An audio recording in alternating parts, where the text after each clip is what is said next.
sait qu'elle ne le rendra pas. Nous persistons, mais surtout nous résistons. La justice est un leurre, les juges sont corrompus, leurs erreurs nous font peur, je crois que nous sommes perdus. Tous ces juges pour enfants qui nous empêchent de vivre correctement, on les a vus défiler et surtout se défiler pendant ces 11 années. Mais leur jugement, lui, ne change pas. La mère est une saloperie qui nous pourrit la vie et le père est idéal, bande de chacals. Ce qu'ils ne savent pas, c'est qu'il faut apprendre pour connaître, connaître pour apprendre et comprendre pour juger. Eux rendent des jugements biaisés, sans se soucier de qui on est, sans savoir la moitié de ce qu'on a enduré. Une fois rentrés chez eux, ils sont heureux, nous laissant avec une acide envie de suicide. En plus de ça, l'école en rajoute, en nous faisant étudier les principes de la justice dont je doute. Je voudrais prévenir Madame P, même si elle n'est pas présente, que la différence entre les cahiers et la réalité est flagrante. Cette professeure d'histoire-géographie, c'est la seule qui m'a comprise, la seule qui s'est souciée de ma vie. Elle a pris la peine de me parler, elle a pris la peine de m'écouter. Elle ne m'a pas arrêtée, elle ne m'a pas jugée. Et elle n'a pas dit que j'affabulais, comparée à tous ceux que j'ai rencontrés, qui ne m'ont même pas calculé, qui m'ont laissé crever, car elle, des conseils, elle m'a donné. De l'oseille, elle m'en a pas demandé. Cette prof m'a réellement aidée. Grâce à elle, j'ai pris conscience de la réalité. Cette réalité qui est que la justice est un leurre, les juges sont corrompus, leurs erreurs nous font peur, je crois que nous sommes perdus.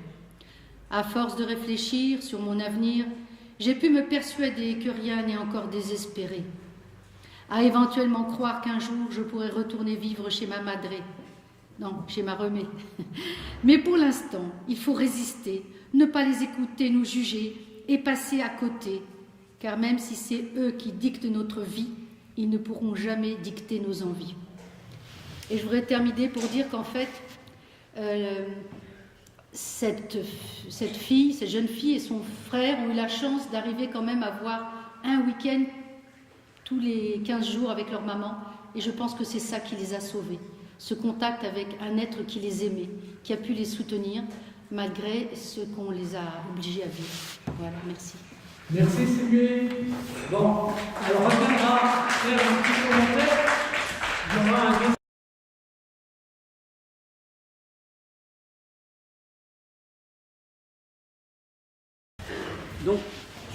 Donc Sylvie va faire son deuxième petit volet de lecture et tout de suite après, Vanessa va prendre le relais sur la suite de l'historique que nous a fait Marion. D'accord ? Alors tout à l'heure, je vous ai donné donc le slam écrit par Élodie, qui avait 13 ans, sur la justice, et elle en a fait un autre sur un psychiatre qui a fait une fausse expertise en disant que sa maman avait le syndrome de Munchausen. Pour ceux qui ne connaissent pas, donc, c'est pour des parents qui rendraient leurs enfants malades le plus souvent pour avoir l'air de s'occuper d'eux, ils les emmènent à l'hôpital, ils les médicalisent eux-mêmes. C'est souvent des gens qui sont dans les anciens personnels médicaux comme des infirmiers, des aides-soignants, aides-soignantes. Mais là, c'était une analyse fausse. Et donc, parce que la maman de cette jeune fille, elle-même avait été suivie par un psychologue expert auprès des tribunaux. Et donc, cet expert, lui-même, a démonté cette fausse expertise. Et tout ça est dans ce livre. Vous avez les deux. C'est un témoignage très complet. Et du coup, la maman, elle a demandé d'ailleurs à ce psychiatre, mais pourquoi vous avez fait cette fausse expertise? Il a répondu, c'est pour faire plaisir au juge. Alors je vais vous lire donc ce slam qu'elle a fait pour parler de cet expert. Donc colère d'Élodie qui a pris connaissance de l'expertise du docteur Savy au travers d'un slam.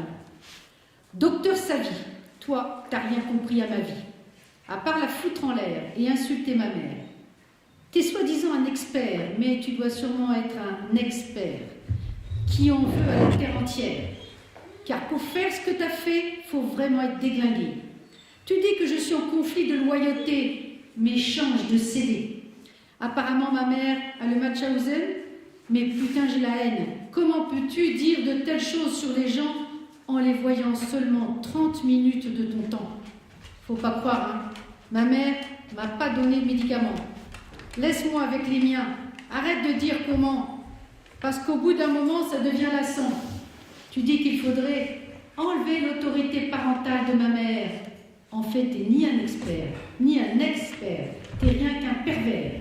Ouais, un père qui veut des billets verts. Comme mon pseudo-père. Ce que tu fais, c'est de la diffamation. Mais t'inquiète pas, on va pas en rester là. S'il le faut, nous demanderons à la nation qu'il faut que tu arrêtes ça. Ou simplement le Conseil de l'ordre, qui vont te remettre la pendule à l'ordre. Ils ne vont pas que te conseiller d'arrêter ce que tu fais. Non, j'espère qu'ils vont te virer et que tu vas virer en enfer P, 3 petits points, d'expert. Elle avait 13 ans.